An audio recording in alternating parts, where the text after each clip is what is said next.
Assalamualaikum warahmatullahi wabarakatuh. Hello guys, apa kabar?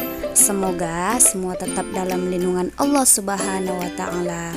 Di video kali ini, Bu Guru akan menjelaskan tentang materi fikih kelas 8, yaitu mengenai makanan halal dan haram. Selamat menyaksikan.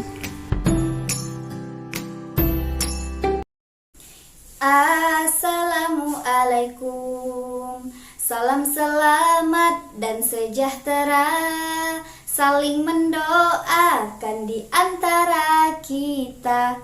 Jawablah waalaikumsalam. Assalamualaikum warahmatullahi wabarakatuh. Selamat pagi, selamat siang, selamat sore anak ibu-ibu guru semua. Bagaimana kabarnya hari ini? Alhamdulillah, semoga selalu luar biasa. Nah, hari ini kita akan belajar tentang materi makanan halal dan haram. Baiklah, sebelum itu Bu Guru akan memberitahukan kompetensi dasarnya. Ini dia. Nah, apakah sudah siap belajar hari ini?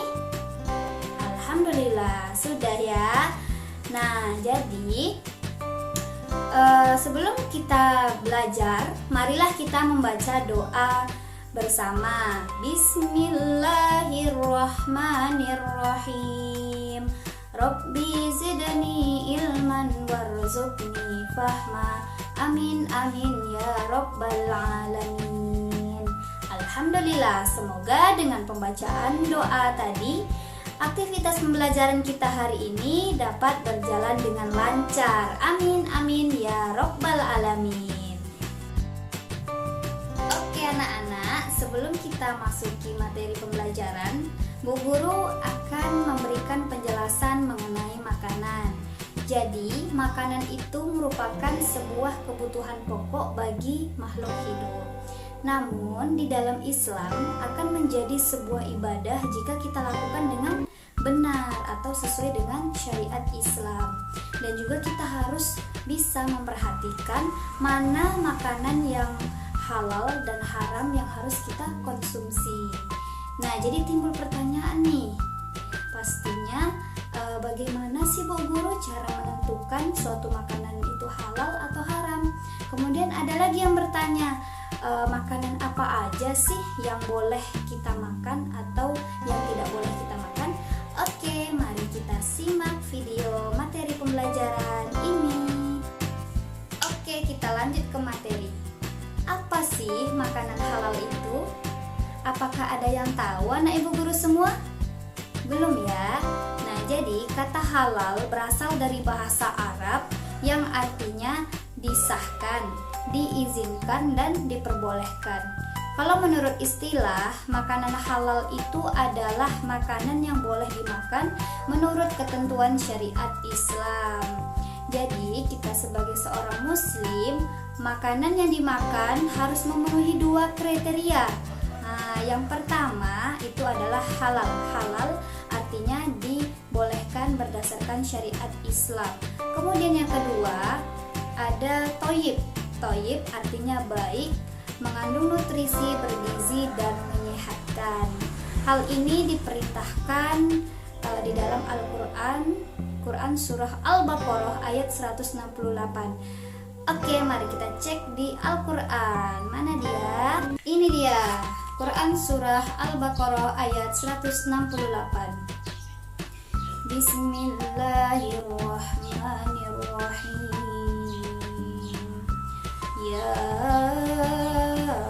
ayyuhan nasu kulu mimma fil ardi halalan thayyiban wa la tattabi'u khutuwatis syaitan innahu lakum aduwwun mubin. Yang artinya, wahai manusia, makanlah dari makanan yang halal dan baik yang terdapat di bumi, dan janganlah kamu mengikuti langkah-langkah setan. Selain itu, musuh yang nyata bagimu. Nah, itu dia arti dari surah Al-Baqarah ayat 168. Oke, kita masuk kepada jenis-jenis makanan halal.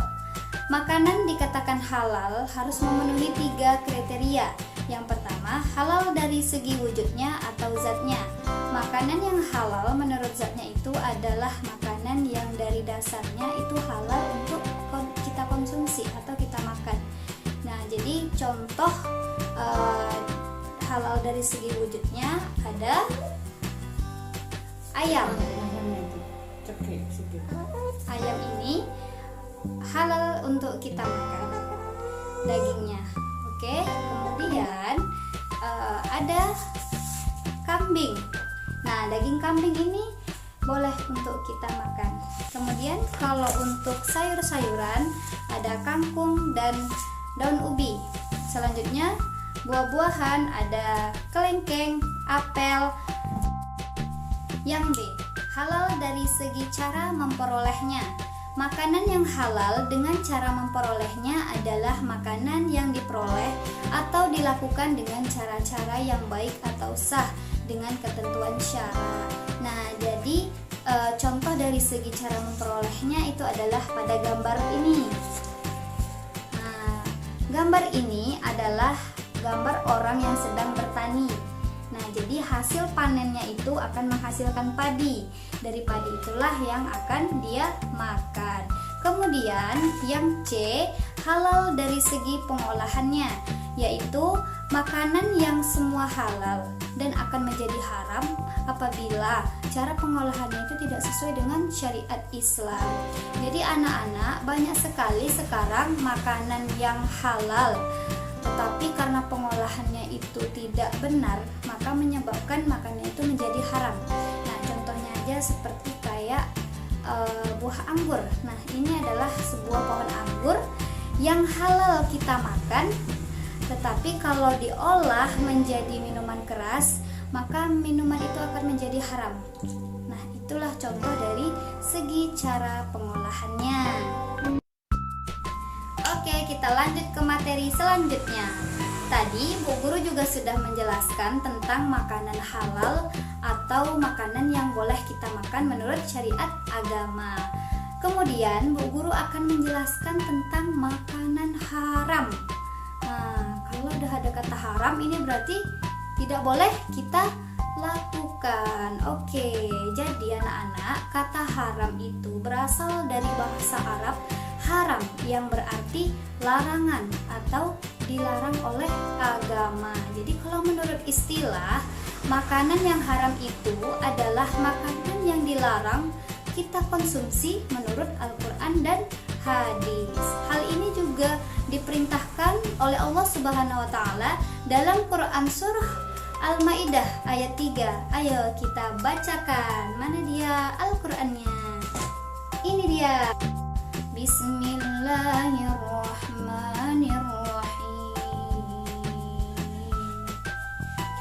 Hurrimat 'alaikumul maitatu wad-damu wa lahmul khinziri wa ma uhilla li ghairillah wa ma uhilla li ghairillahi bihi wal mukhaniqatu wal mawqudatu wal mutaraddiyatu wan natihatu wa ma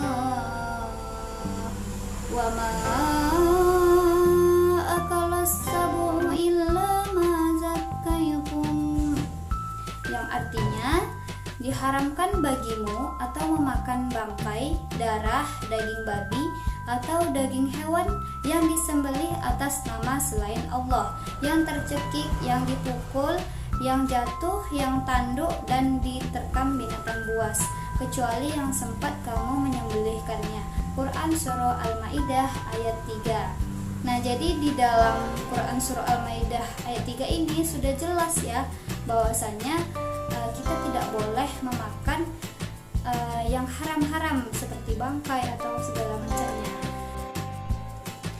Oke, kita lanjut lagi ke jenis-jenis makanan haram.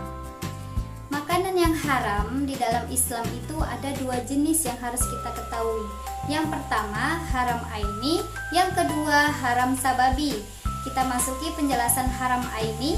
Haram aini itu adalah makanan yang sudah dinyatakan haram zat penyusunannya oleh Al-Quran dan hadis, atau tidak boleh kita konsumsi. Nah, jadi contoh makanan yang diharamkan karena zatnya itu adalah nih contohnya seperti pada gambar di ini adalah gambar bangkai ayam. Jadi bangkai ini adalah semua hewan yang mati tanpa penyembelihannya yang syar'i, dia mati sendiri. Nah, ini tidak boleh kita makan, haram hukumnya. Kemudian ada contoh yang kedua yaitu darah. Nah, yakni darah yang mengalir dan terpancar. Nah, ini sudah dijelaskan di dalam Quran surah Al-An'am ayat 145. Bismillahirrahmanirrahim. Audaman masfuha, yang artinya atau darah yang mengalir. Quran surah Al-An'am ayat 145. Jadi ini adalah termasuk haram hukumnya kita makan. Kemudian yang ketiga contohnya ada daging babi. Nah, ini adalah contoh babi yang haram untuk kita makan di dalam Al-Quran dan hadis. Kemudian selanjutnya khamar. Nah, ini adalah contoh dari minuman khamar. Nah, segala sesuatu yang memabukkan seperti alkohol, narkoba dan lainnya ini haram untuk kita makan atau kita minum ya. Oke, kita masuki yang kedua, haram sababi atau haram karena ada sebabnya. Oke, di sini guru mau bertanya nih kepada anak didik ibu, apakah ada yang tahu apa itu haram sababi? Bagaimana contohnya? Apa saja contohnya? Oke, pada nggak tahu ya. Jadi haram sababi ini ibu contohkan, misalnya ini adalah jajan. Jajan ini adalah makanan yang halal.